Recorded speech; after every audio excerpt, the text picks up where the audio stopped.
Glad you could join us today on Earthfile. Welcome to the program. I'm Ayola Kasim. Nigerian farmers have been losing their harvest to the impact of climate change, leading to lower crop production and poorer livelihoods. But violent clashes have also affected their productivity. And for Nigeria to ensure food security, a solution must be found as soon as possible. So today on the program, we look at the state of things in the agri sector and steps farmers are taking to ensure their future is secured. Just stay with us.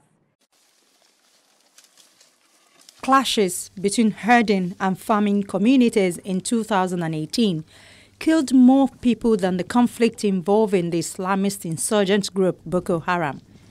In the past, authorities have blamed the violence on religion or ethnic divisions. But a close examination of the changes in land use in central Nigeria shows just how much it comes down to a simple clash over resources.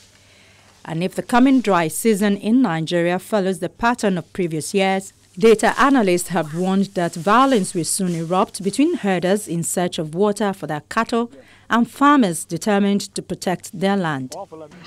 The long-term land trends in Nigeria have been tracked by analyzing data from the United States Geological Survey, which shows open grazing land available in Nigeria's Middle Belt declined by 38% between 1975 and 2013, while the area dedicated to farming nearly trebled.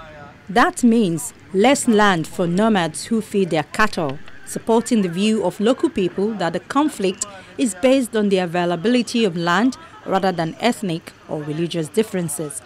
The shift towards farming not only reflects Nigeria's rapid population growth, but also successive government efforts to diversify the economy away from its heavy reliance on oil. Violence involving Fulani herders and farmers has been widespread since 2011, but most frequent in Nigeria's Middle Belt, a region where the mostly Christian South converges with the Islamic North. No single kilometer you go through without seeing farmland all over the place. Unlike what used to happen in those days in the 50s when the population was less. But today, roads, schools, and several other human activities have taken over settlements, the land. In 1975, grazing land was plentiful. It made up 52% of all land in Nigeria, while farmland made up 23%.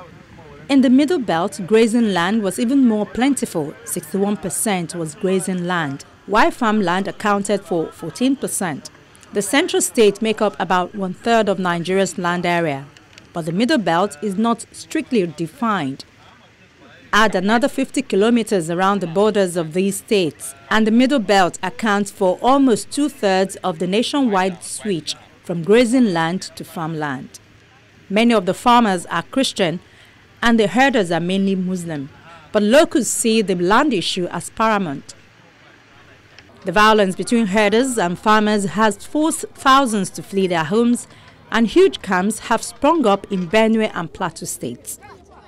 In one outbreak of violence, more than 200 people were killed during the weekend in June 2018.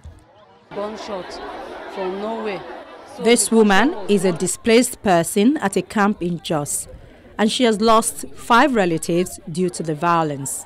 We was just in cooking before we could know it. We had some gunshots from nowhere. So the gunshot was much for us. We will have to ask, the men have to ask women and children that they should come out maybe to see. From there, I just don't know what happened. We just run away. But we saw some of them on the way. Even the army was among. Some argue that anti-grazing laws punish the herders' centuries-old nomadic way of life, which can be seen as cattle and herders traverse the Middle Belt roads and dusty bush paths.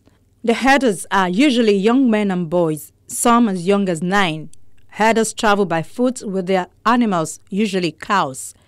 They can walk hundreds of kilometers over the course of a few months, often crossing the porous borders that separate Nigeria from its neighbors. But land use has changed, even if herders' customs have not.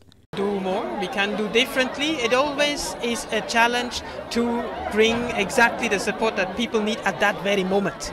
Now they're telling us they want to go back.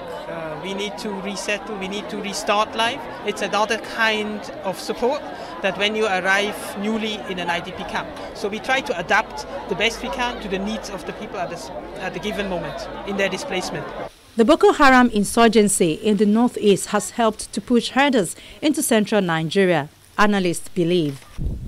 While changes in the north's climate also encourages nomadic herdsmen to move further south, springs and streams have dried up across the far northern Sahelian belt, prompting large numbers of herders to seek other pastures and sources of water for their cattle in the savanna of Nigeria's central and southern states. Farmers say their crops have been destroyed by the herders' cattle. As the fight over fertile land has intensified, so too have disputes over crop damage, water pollution and cattle theft. Some initial steps have been taken. In April 2017, a policy dialogue initiated by the Federal Agriculture Ministry and facilitated by the United Nations Food and Agriculture Organization recommended that the government formulate and implement a 10-year National Ranch Development Plan. It also called for securing support from traditional livestock producers by helping them establish cooperatives and linking them up with financial institutions such as Bank of Agriculture and Nigeria incentive-based risk-sharing system for agricultural lending. Significantly, the foremost livestock producers group, Miyetti Allah Cattle Breeders Association of Nigeria, though initially reticent about the ranching option, has endorsed these recommendations. Nestle, on its part, started the Enhanced Livestock Feed Program in 2017. The move is calculated to shift emphasis from traditional nomadic cattle rearing